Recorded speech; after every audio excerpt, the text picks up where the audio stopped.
the great planet Earth condo, the luxury penthouse, the Holocene, Anthropocene floor. Here we are, on top of the world, literally. This is our floor. The view of the cosmos is breathtaking. But the current residents, that's us humans, are doing some, let's just say, rather noisy and controversial renovations. They're changing the apartment's climate with their new gadgets, and the decor is getting a little out of hand. The landlord of the universe is keeping a close eye on them. Going down one floor, the cold apartment, the Pleistocene floor, the Ice Age. Watch your step opening this door, you might get a chill. The last tenants, the mammoths and saber-toothed tigers, left the central sea blasting on high for millennia. The fossils we find here, those are just the fur coats they forgot in the closets and the hunting gear that fell behind the couch. The Presidential Suite, the floors of the giants, the Mesozoic floor, Jurassic, Cretaceous. Ah, the most famous floors. These were home to parties that went on for millions of years. The neighbors were huge and made a hell of a racket. The condo's yard was a lush forest of giant ferns. Everything was going great until the building suffered a minor structural accident. An asteroid, the cosmic delivery guy, mixed up the address and served a mass eviction notice. It was the biggest emergency HOA meeting in history. The steam room, boiler room, the carboniferous floor. Let's head down further. This floor was hot, humid, and swampy.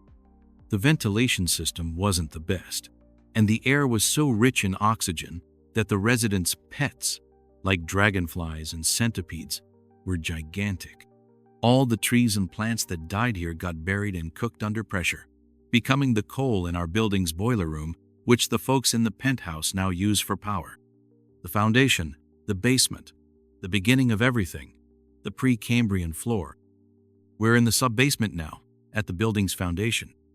It's dark, mysterious, and took a ridiculously long time to build, almost 90% of the condo's entire construction time. The first residents were anything but glamorous, just bacteria and single-celled organisms.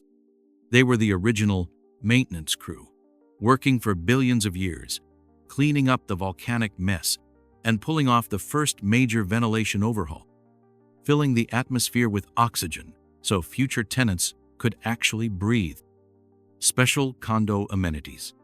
Continental elevators. The floors are actually on giant moving platforms, the tectonic plates, that slide very, very slowly. When they bump into each other, the whole building shakes. That's what you call an earthquake. Magma plumbing. The condo's core is superheated.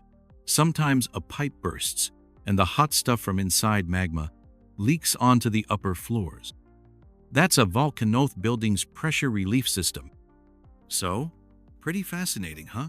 Seeing the history of our world not as dates in a book, but as our own home, complete with all its neighborly drama and renovations over the ages. Welcome to the home of giants. A detailed tour of the Dinosaur Presidential Suite. This suite, folks, had a long and dramatic occupancy, split into 3 major phases, kind of like a party that evolves as the night goes on. The suite's open house, Triassic period. Imagine the floor went vacant after the Great Fumigation at the end of the Permian period, the biggest mass extinction of all time. The first dinosaurs were the first to show up to the party. They weren't the giants you're picturing. They were smaller, quicker, just checking out the still empty ballroom.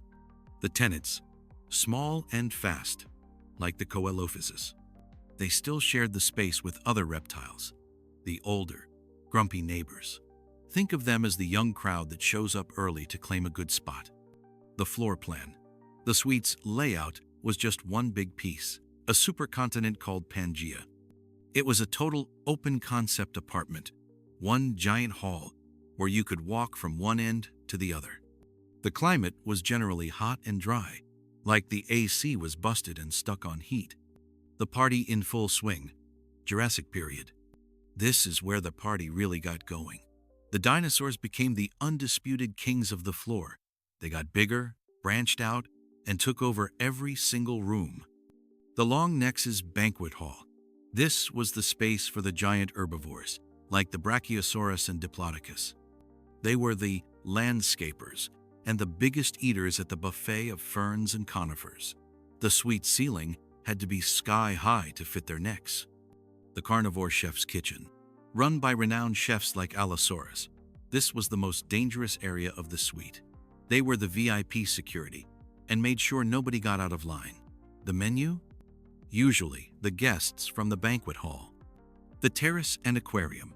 Flying in the suite's airspace were the pterosaurs, the dinosaurs' pet drones. And in the private Olympic-sized pool, the seas, swam gigantic marine reptiles like the pliosaurs. It was a true luxury resort. The grand finale and the explosive surprise. Cretaceous period. This was the final, most over-the-top phase of the party. The music was cranked to 11. The superstars arrive. The most famous resident of all time made his grand entrance, Tyrannosaurus Rex. He was the king of the VIP section, the short-tempered celebrity everyone feared and respected. To defend against him, the armored security showed up, like the Triceratops with its horn shield and the Ankylosaurus, the walking bank vault. A revolution in decor. The suite's wallpaper changed. Flowers appeared. For the first time, the condo's garden was colorful and fragrant. A total game changer for the floor's look. The cosmic eviction notice. At the height of the party, when it seemed like nothing could go wrong, the cosmic landlord sent a notice, a truly explosive one. A gigantic asteroid, the size of a city, smashed right into the condo.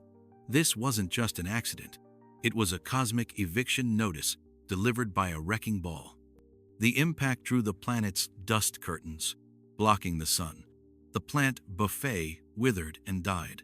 The heating system failed. The large residents, who needed tons of food and space, just couldn't make it. The party was over.